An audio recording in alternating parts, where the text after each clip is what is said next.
Hey folks, Dr. Mike here for Renaissance Periodization.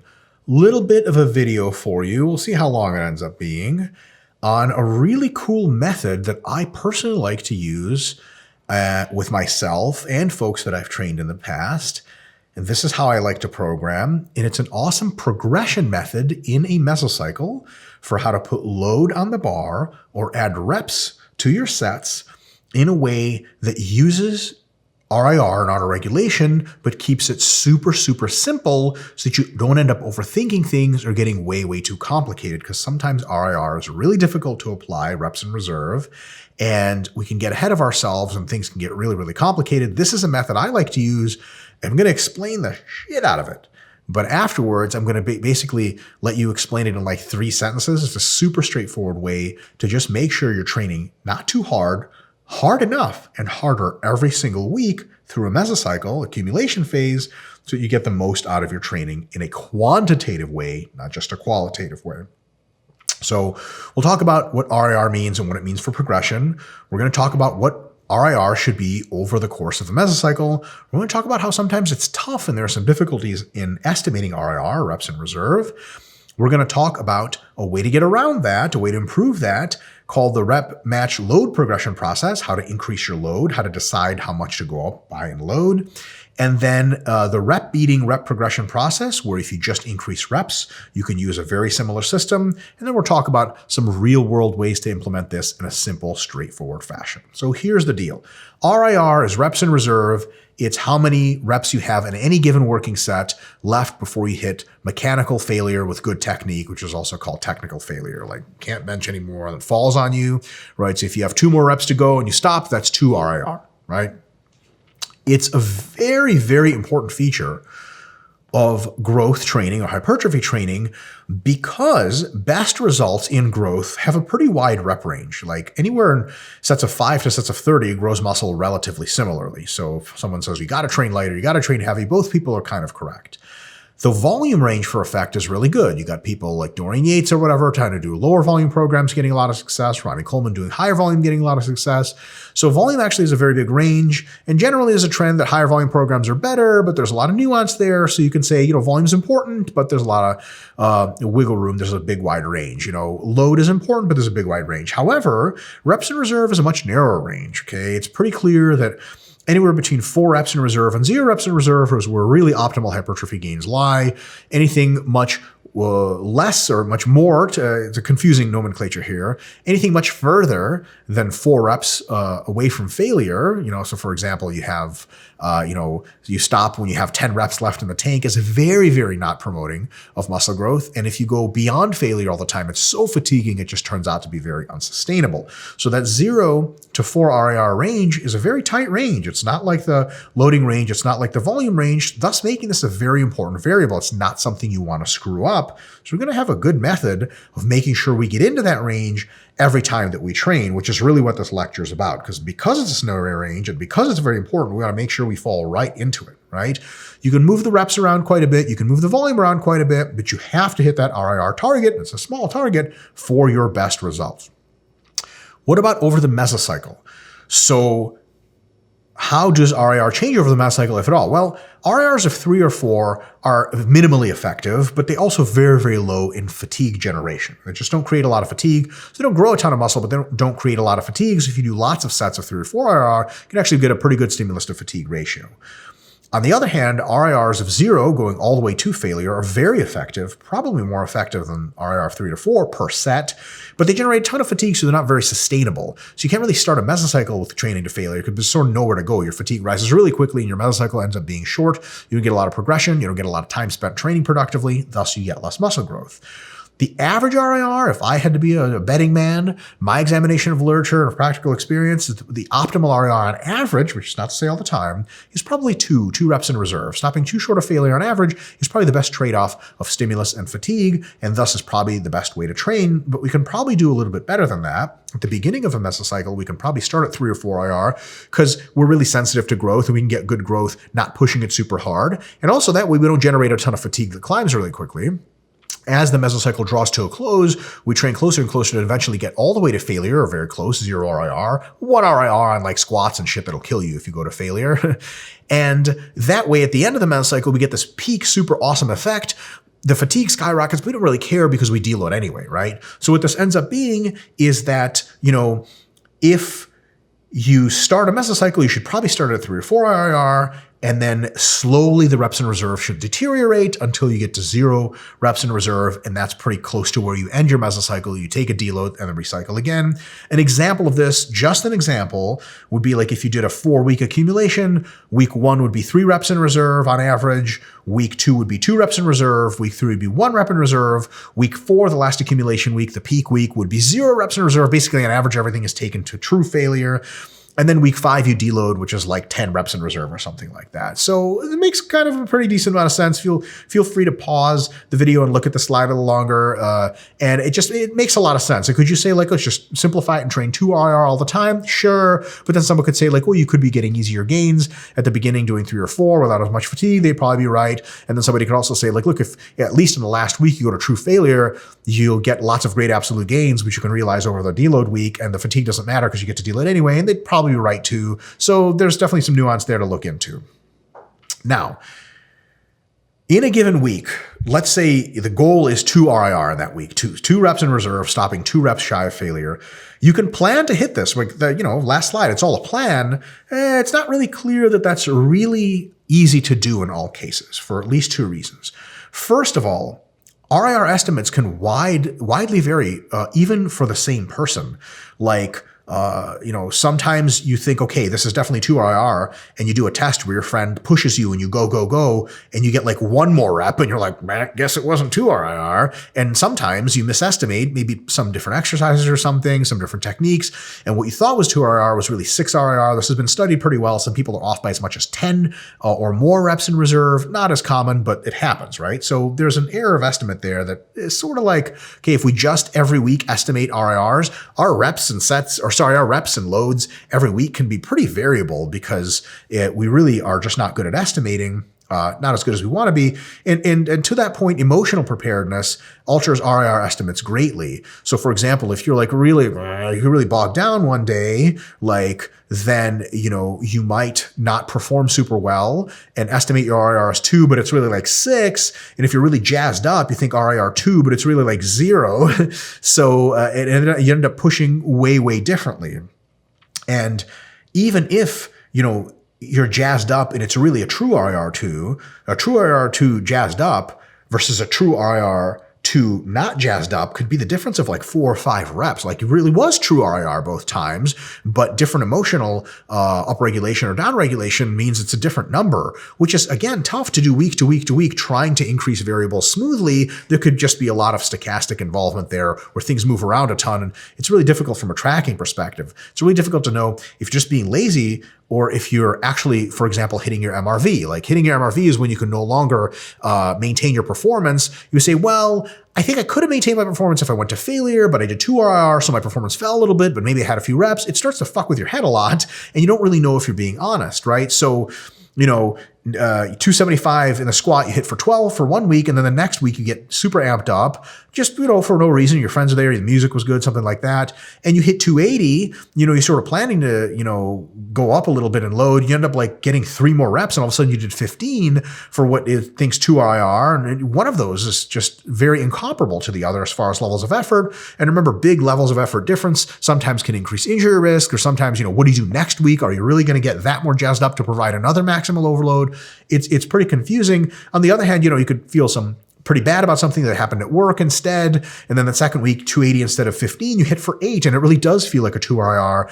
Maybe you could have stoked the fire a little bit if you had a baseline to hit that you knew you weren't messing around with. So just pure RIR estimates are subject to so much variation and so much variation based on emotionality and mental preparedness that it ends up being like if you just guess RIRs for every single set independently every single week, like you go on a bench, you got 280 pounds, there's no rep target, I just have to hit RIR2. If you do that, it ends up having a very huge variance in training, and the worst part is you could be training too hard, thus unsustainably, and you sort of fall off the cliff soon.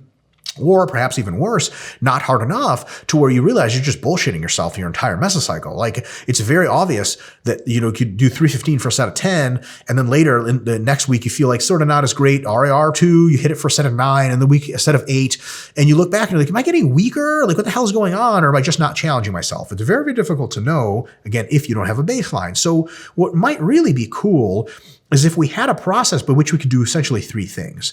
First is hit 3 to 0 RIR in every week, because that's our big check mark of falling right into that window of maximum hypertrophic effect. And this process would allow us to essentially lower RIR on average on most weeks. So as we increase our march towards accumulation, the microcycles go, week 1, 2, 3, 4. Ideally, this method would allow us to decrease our RIR, or rather train closer and closer to failure. That would be great. And for number 3, we want this method to be able to be adjustable on the fly, so that if we really screw up an estimate from one week or another, we can have some adjustment to keep ourselves a little bit more honest. Okay, so those are our 3 criteria we're looking for. Let's see how we can get there.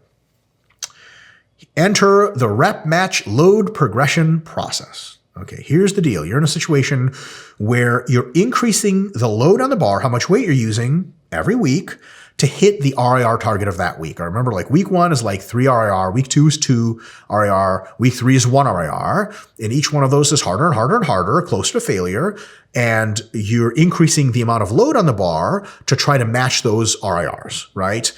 So you can estimate RIRs every single set of every workout, like we talked about, but that's tough to do, especially because you can't really ever quite tell if you're working too hard or hard enough. It's a lot of guess and check, right? So instead, what you can do is this, and here's the method. You hit your first week, all of your sets and reps, you hit 3 RIR, or what is your best guess of it? Just 3 RIR, just the one time. Once you do those reps, your next week, week 2, is very easy, because all you have to do is just pick a weight at which you think you'll match the reps from last week with the RIR target of this next week. So for example, you do week 1, 275 pounds, 12 reps at 3 RIR. That was your week 1. That's what you got. That's what you wrote in your notebook. Week 2, you come in and you have to get 12 reps at 2 RIR, right? Ish. But you don't know what load to pick. But you already have a big part of the equation. You have the RIR and you have the reps. Before, all you had was the RIR. Now you have the reps because you know it's going to be in that range, right? So this week 2 is really straightforward. You know how strong you are, relatively speaking. You know it's going to be around 12 reps, right? And you know what weight it's going to be, around 275. You know how strong you are. You know how fast you adapt week to week because you didn't start training yesterday. So all you have to decide is, really, like, am I adding 5 pounds? Is it going to be 280? Is it going to be 285? Or is it going to be 290? That's going to get me at 12 reps, which is my goal, because I know that's my baseline from last week, and a little harder than last week, 2 RIR instead of 3, right? If you err on the side of less, you might accidentally hit 3 RIR again. So you did 275 for 3 RIR, then you did 280 for 3 RIR. That's really cool. That's an adaptation. You actually got stronger. If you err on the side of more, you could add a bunch of fatigue. You'd have to get rid of it later. It sucks. But if you make a mistake and you go 280 and you actually hit it for 12, but it's for sure 3 RIR, and you're like, man, I stopped at 12. I could have kept going. Why don't you do this? For your next set, do 285. And then so you have 280, 285, 285. And then the next week, instead of doing 280 for this one, you do 290, 290, 290 or something like that, right? So you can adjust this set to set to set, keeping yourself honest. But the huge thing is, and I'm going to repeat this a few more times, that baseline of weight and reps and RIR, especially those reps, because the weight is something you're going to have to change, but you know your RIR target every week, known. You know your rep target, which is the reps you got last week. All you have to do is figure out, what weight am I going to need to use this week to match those same reps and get that RIR of my target. Not that big of a deal. It's really not that confusing, right? So that huge benefit of the first week's writing down of reps and using it as the target is the baseline you get. You can always push a bit harder or a bit easier in the upcoming weeks, but at least you have a very good idea of what the minimum reps are for that week, right? You don't have to use every week as a shot in the dark to be like, okay, I think my RIR 3 is this many reps, and during the set is a tough time to estimate RIR, right? That sucks. You're like doing bench presses and you're like 8, 9. Training partner's like, one more. And you have to, on the way down of that one more, you're like, is this a 3 RIR or 2 yet? I don't know. Fuck that. You did 10 last week. This is 5 more pounds. Do 10 again. And you'll get either real close to your RIR, close enough for the nobody cares limit to be hit. And it's still good. It's in that target of 3 to 0 RIR. And because you added weight, it's getting closer and closer on average to 0 RIR, unless you're going to be getting stronger forever, which is an even better problem to have, right? So by matching the load if you're very fatigued. So let's say you did 275 in the first week. This week you feel like real fatigue coming into the session.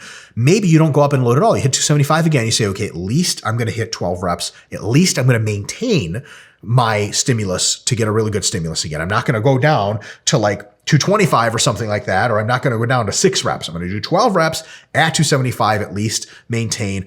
And you can increase it a little, a moderate amount, or a lot based on how you feel your progression is going. So for example, let's say you're deadlifting and you did 335 and you did 345 and matched the reps in week 2, but it was a super, super easy, like it wasn't 2 RIR like it was supposed to be. Like it might have even been 4. Hey, next week, don't go to 355, go to 365. And all of a sudden it's actually 2 RIR or 1 RIR, whatever it was. And it's actually the same number of reps. You're like, wow, that was a great adjustment. So it's an awesome thing to have this baseline from which you can auto-regulate up and down versus having no baseline and being like, I guess I'm just finding my RIRs like a newborn bird every single time. You don't want to be in that, right? So this matching of the load and matching the reps and then going either same load, a little higher or quite a bit higher, gives you the ability to do those 3 things. It gives you 3 to 0 RIR every week. On average, it lowers RIR most weeks because if you just keep adding load, eventually the RIRs will sneak up higher. It just has to happen unless you just keep getting stronger forever, which is, again, a better problem. And it lets you adjust on the fly to make sure you're hitting the RIRs in that 3 to 0 and it's going down all the way, right? So, if the load was 280 last week and you really felt like it could have been 285 next week, or even in the next set of this previous week, you can go to 290. No problem whatsoever. You have that baseline to guide you, right? So here's a really good news. Familiar with my work and the stuff we do at RP, we're advocates of, when necessary, when needed, adding sets as the weeks go on. So you might have 4 sets you're doing in week 1, 5 sets in week 2. But hold on a second, we don't have any reps to match, right? We did, let's say, 10, 8, 7, 6 reps with 140 pounds in week 1. What do we do in week 2 for the 5th set if we want to add it? Well, it's not a shot in the dark because look, it's probably, if it was 10, 8, 7, 6, now, let's say this workout, you go up 145 pounds, not 140. You hit 10, 8, 7, 6, question mark. You got a shot in the dark set. It's not a shot in the dark because look, it's not going to be 8. You're not just going to magically gain 2 reps and be like, holy shit, I really was holding back. Maybe, but that's unlikely. And it's not going to be 3 because holy shit, you dropped off from 8 to 7 to 6. You're probably not going to drop off to 3. And what the hell happened between those 2 sets, right? You rest in the same good amount. Look, honestly, shoot for 5. Because like 10, 8, 7, 6, 5 just makes sense. It's probably where it's going. And as you shoot for 5, you can mark down, okay, I hit 5. And for very advanced people, as they hit the 5th one, they can make the decision, okay, is this good? I'm going to rack. Or when they get hit to 4, they're like, nope, 4, that's it. That's RIR 2. Or they can say, okay, nope, I'm not going to rack. I have 1 or 2 more. I'm good to go. That's for the very advanced. For intermediates or more beginner folks, what they can do is just hit 5. Just stop at 5. And then think back on 5 and be like, was that really 2 RIR like it was the target? And usually the answers will be like, yeah, it's fucking close enough, right? But if it was really, really easy, you can mark it down in your notebook that like next time, try 6, right? Or if it was really, really hard to be like, next time, desperately try to hold on to 5, something like that. Now, what this ends up doing is, here's the process super simplified, right? You choose an appropriate load for your rep range in week 1, okay? Sets of 5 to 10, okay? I think like I'm gonna start with sets of like roughly 8, and I could do like 320 pounds, roughly 3 RR for around a set of 8. Where you just say, okay, first week, 300 pounds, 5 to 10, I'm going to do it. And when I get 3 RR, I'm going to stop. And like, oh, okay, cool. I got 8 reps or I got 7. Sweet. Mark it down in your notebook. Then once you have recorded those reps and done them, you just add a little bit of weight to the next week and hit the same reps. And then a little bit of weight after and hit the same reps. Eventually, you'll either fail to match reps, like at some point your reps are going to not match, it's going to be, a set of 12, and the next week it's going to be a set of 11. That is technically, you've probably hit your MRV and it's time to deload or time to take a little break from that muscle group being smashed. Awesome, actionable item.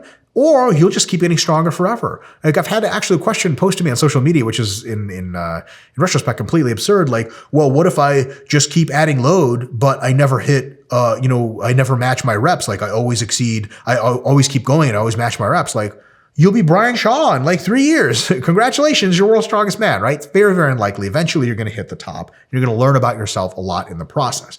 During this time, be realistic, listen to your body, and remember that adding a little bit of load, being conservative, is better than adding too much because you don't have to backtrack. You're not stuck with a bunch of fatigue. Going a little too conservative in 1 week means you can always do a little more in the next week. But if you do too much in 1 week, you're going to have to do some cleanup and extra fatigue you don't want at that time in your program. Unless it's the last week of accumulation, then it's time to be a little bit more bold, perhaps. So, next part. Very, very quick, very simple. The loading stuff is the same fundamental structure. Let's talk about if you're adding reps, okay? So sometimes adding load is unrealistic. For example, you're doing body weight movements at home with, a backpack, or you can't add any more load in there, or just pure body weight push-ups and stuff. Where are you going to add load? You can't put weights on your own back. Okay, how does that work? Now, in addition to that, even when you're in the gym, dumbbell training often doesn't allow load additions to be reasonable. For example, you're doing the 10s for lateral raises in 1 week. You're not going to move to the 15s the next week and the 20s after that. That's insane. That's like squatting 100, then squatting 150, then squatting 200. It's completely different rep ranges, and some of those might not even be tenable. It might be beyond your 1RM. So sometimes adding reps is a good idea. How do you use this process? It's almost an identical process. First of all, you choose an appropriate load for that rep range you want in week 1, stop at 3 RIR, record those reps. Then you add a rep or several in the next week using the same load. And then in the next week, you do that again, and you do that again, and you do that again. So you might start with sets of roughly 15 in push-ups, and at the end of an accumulation, end with sets of roughly 22 or 25. That's awesome because you hit that baseline, right? Every training is for sure hard enough because you never let your reps drop. You at least match the reps you got and potentially even add a few. So it's a great method by which to get from 3-ish RIR all the way to 0 by aggressively, calculatingly, with enough room to you can do it, add a few reps here, add a few reps here, add a few reps here. Either you fail to match reps one of the weeks, probably indicating MRV in time for a deload, or you'll gain endurance forever and eventually you'll be able to do with the same body weight 150 push-ups and you'll be God, finally being worshipped like you damn well supposed to be. So what does this look like? Here's a really good example, and you can always pause this and take a look at the nitty-gritty here. Week 1, you do 20 reps of, let's say, push-ups or something at an RIR of 3. Okay, awesome. In week 2, okay, if you feel very weak that week, you at least hit 20 at whatever RIR results. At least 20 because we have that baseline. We're not going to go any lower. You'll probably feel better next week and you'll be able to beat that. In week 2, if you feel okay, just add a rep, do 21, right? And that works for all the sets, right? So if it's 20, 18, 17, go 21, 19, 18 or something like that. You don't even have to add them on all the reps, just some, right? Or all the sets, just add reps on at least something. And then in week 2, if you feel amazing, you can add 2 reps, right? Go from 20 to 22. And again, this functions for any sets in which you want to progress. Now, what does the next week look like? Let's say you chose in week 2 that middle path. You did 21 reps at 2 RIR. Okay. This week, week 3, you have to hit 1 RIR. What are you going to do? You did 21 reps at 2 RIR last week. If in week 3 you feel very weak, just do the same. Match at least, right? It's a match or beat system. So 21 reps at whatever RIR, totally fine. If you feel good, then you can do 22 reps at 1 RIR. If you feel great or amazing, you can do 23 reps. That's 2 reps added at 1 RIR. Imagine if you feel amazing every single week, you can add in like 6 or 8 reps over the course of a mesocycle with the same load. You do 2 mesocycles like that, and all of a sudden, you were lateral raising the 10-pound dumbbells. You can move up to the 15s with basically the same reps. spend 3 or 6 mesos doing the 15s and cycling up reps and cycling up reps and cycling up reps. Eventually, you go from sets of 10 with the 15s to sets of like 20 with the 15s, and you move on to the 20s, and all of a sudden your delts are way bigger. Rep progressions are awesome. They work great, and there's not a damn thing wrong with them. You just have to go about them in that intelligent way where either way you slice it, your minimum reps, at least, if not trend up every week, are at least stable, providing you minimally hard workouts. So you're not like doing set of 21 week and then you felt like shit, so you did a set of 12 where you're just kidding yourself at that point, right? And they give you a goal to hit. So you know, like when you do push-ups, you're not like, it's really also something I didn't mention. It's psychologically debilitating sometimes, especially with high fatigue towards the end of a mesocycle, to look at your logbook and be like, all right, push-ups, I got to hit these 1 RIR. Like, what the fuck is 1 RIR? What is 0 RIR? How much mental focus does it take you to get to true failure? Sometimes the world, it takes everything. So you think, man, like, how many reps do I really have to do? The great thing about the system is you look back at your logbook, and from the week before, it's like, well, it's 25 reps you did at 1 RIR. Guess how many you're going to have to do to get to 0? Motherfucker, it's going to be like, I don't know, man, 25, 26, 27, something like that. So you say, okay, whatever I did last week, let's say it was super simple example. It says 20 last week, 1 RIR. Man, at least 20. My goal is 20 for sure. And when I lock out that 20th one, I'm going to be honest as fuck with myself and be like, more, I got more. And then you go all the way to failure and do 23 and a half and collapse and throw up on yourself. But if you're really beat up, if you're really psychologically down, then, you might get to 18 reps with no logbook and no match or beat system and be like, oh, people that do that bullshit fake failure are like, oh, that's it. And yeah, shit feels really hard. And you could really convince yourself that it's failure. But that minimum effort is there. That baseline is there preventing you from doing that shit. And it's really easy to detect MRV because all of a sudden, when you did 26 last week, you try to do 27, you get 25, and you're like super beat up and everything's sort of like, holy shit, I think this is it. You take a deload, you come back, you start again at a 3 RIR, fresh estimate, and you go from there. Voila, progressive training. So this is the real world approach here, folks. RIR can be really confusing to apply, and it can lead to big swings and loads and reps and a lot of overperformance by trying to be a hero too soon in the mesocycle, and underperformance by being overwhelmed and not shooting for what you can reasonably get with a lot of psychological focus, right? If you know your baseline, it's easy to challenge yourself by doing just a bit more. If you don't know your baseline, you can really trick yourself into thinking you're working hard when really you're not working all that hard at all, right? So with that first week minimum sort of 3 RIR effort, you can set that awesome baseline, and then each week you can match at least or beat your reps and load, so that way you continually either hold your ground or progress forward, right? At some point, those additions have to bring you from 3 RIR to 0 RIR because you can't progress forever. And this method really guarantees that on average over the meso, and really most microcycles, that you are training hard enough, but not too hard, right? So a couple of questions that folks might have, and we can just answer them right now, in this real world approach. Okay, first question. People say, well, can I add reps and load in the same exercise? Like I did 275 for 12 last week in the squat. In order to this week, can I do 280 for 13? Totally. If you're okay with the complexity, you can absolutely combine them, and there's times and places to do that. But you don't have to. You can treat them. I would recommend you start with just reps or just load progressions on exercises to make it simple. Once you get into that, you can make it more advanced. But both give you a baseline, and it's that baseline that's super important. Next, if you really screw up your first week or any week, you get too close to fail or too far from fail, what do? Well, of course you can modify the reps in the next week, right? You can like basically look at week 1 and you did 15 reps. And then week 2, you're looking at it, you're like, man, that 15 was not 3 RIR, bro. Like there's that girl I like in the gym and I went to failure. So then this week, what do? Well, here's an advanced tip. Do 14. Right? It's not 15, so it's not 1 RIR, which would probably be for you then because you adapted a little bit. but your goal is 2 RIR, maybe 14. So do 14. You're like, oh, that really was 2 RIR. The next week you can get 15. The week after you can get 16. Those are all excellent, excellent workouts. And that first one doesn't have to start like a crazy charge for the whites of their eyes type of shit. Because people do that, right? They'd be like, all right, I got 15 in the first week. That means I have to do 16 this week. Well, motherfucker, 15 was failure.